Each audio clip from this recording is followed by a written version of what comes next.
Hey guys, I'm Kinsey. I'm the young life leader at Pequot, and I get the pleasure of speaking with you guys tonight, which I'm really excited about. So to start off, I know half the Prince Edward kids have no idea who I am, and that's completely okay. I'm going to tell you guys a little story about me when I was in high school, and maybe you'll get to learn a bit more about me. So, does anyone run in here, like runners, like not like cross country, but like maybe for fun? Yeah? Great. Who's ever like ran a 5K before? 5K? Yeah. A lot of people. Yeah.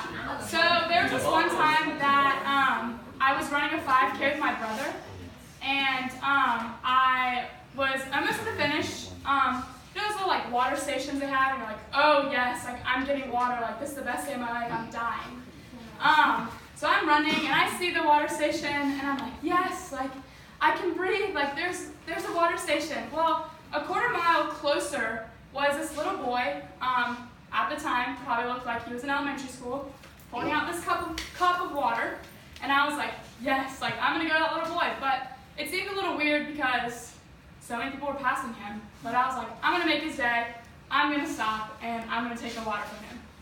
So I get up to this boy and I grab this water from him. He's just smiling at me, and I pour it all in my mouth and on my face because I'm like sweating. It was vinegar.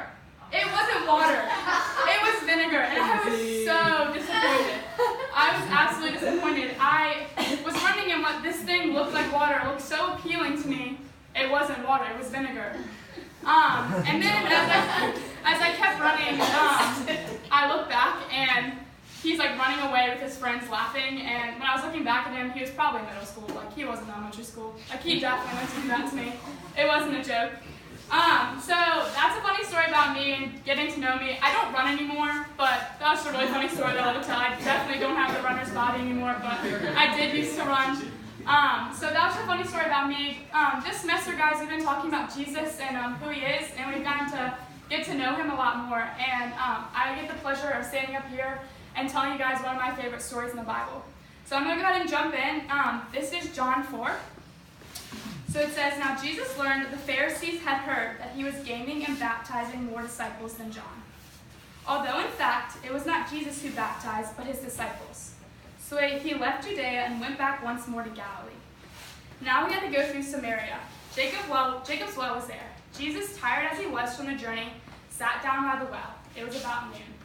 So something that you guys should know about this story is noon was the hottest time of the day, and in Samaria, these people would go to the well in the morning and get their water, like when it was colder out, and they would get the water for the day and not have to come back the next day. So anyone who was coming to this well at this time was someone that didn't want to be seen. They didn't want anyone to know they were there, and they didn't want to be noticed. So the story keeps going, and it says, when a Samaritan woman came to draw water, Jesus said to her, will you give me a drink? The Samaritan woman said to him, you are a Jew, I'm a Samaritan woman. How can you ask me for a drink? So, at this point in the story, I think the Samaritan woman is quite confused because there is a law that says that Jews are not allowed to talk to Samaritans, especially a boy talking to a Samaritan woman. So at this point, I believe that this woman was extremely confused and didn't understand why this man was talking to her, or didn't understand why he was asking her to give her water. The story picks back up and it says, Jesus answered, if you knew the gift of God and who he is that asked you for a drink, you would have asked him and he would give you living water. Sir, the woman said, you have nothing to draw with and the well is deep. Where are you going to get this living water? Jesus answered, everyone who drinks this water will be thirsty again, but whoever drinks the water I give them will never thirst. Indeed, the water I give them will come in them a spring of water welling up to eternal life. The woman said to him, sir, give me this water so that I won't go thirsty, and have me keep coming here to have to draw water. That's my favorite part of this passage. Jesus gets to explain to this woman that life through him, that she'd get living water, which when I was first reading this passage, I was like, oh, living water, like that's like Voss water compared to like Deer Park water. I'm like, that's just fancier water he's going to give me, and I'm not going to be thirsty anymore.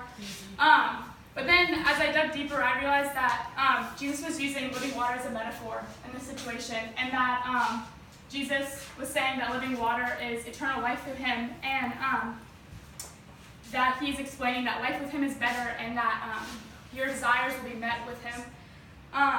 And that it points out that when we try to satisfy our own needs, that it doesn't always work. So like this woman was going back to the well every single day to get water, and she was never satisfied. And Jesus was there offering her that quote unquote living water to have full life with him. So the story reads on, and it says, he told her, "Go call all your husbands and come back." "I have no husband," she replied. "You say you have no husband.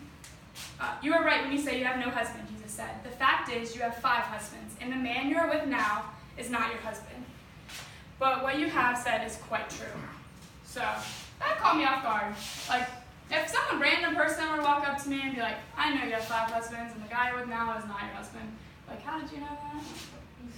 How do you know me? I'd be really ashamed, but I'd also be like, whoa, where did you find that out? Some random person coming up to you and be like, "I know what you did." And that's what Jesus did in this situation. He was telling her that he knew about her. And there's something so cool about that, is hearing that Jesus knows who this woman is. And just like this woman, Jesus knows who you are and what you're going through. So the story keeps going, and it finishes up, and it says, "God is spirit, and his worshipers must worship the spirit and its truth." The woman said, "I know the Messiah is coming. When he comes, he will explain everything to us." Then Jesus declared, "I, the one I'm speaking, I am he."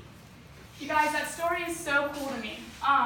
It explains that Jesus is someone who can meet our needs. In the story, it says we get to experience this woman who is lonely and disappointed in the midst of her life. And I know, for one, that we all go through moments of life where we feel lonely and where we feel disappointed. But there's good news in that, and the fact that Jesus is there in the midst of our loneliness and disappointment when we need him the most.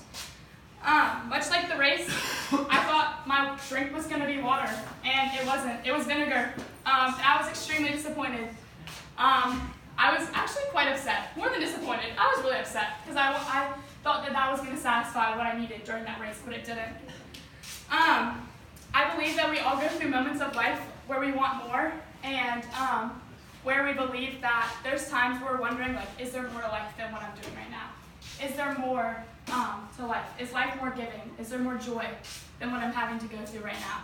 And I know, for one, I get caught in the mist, and I'm like, no, but that's where Jesus comes in, and it's so cool because he gets to show you guys that he's there and there's pure joy through him.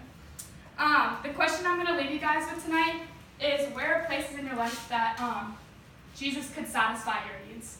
Where are places that you believe that Jesus could come and bring pure joy to that? So I'm going to pray, and then we're going to go to cookout. Father, thank you for tonight.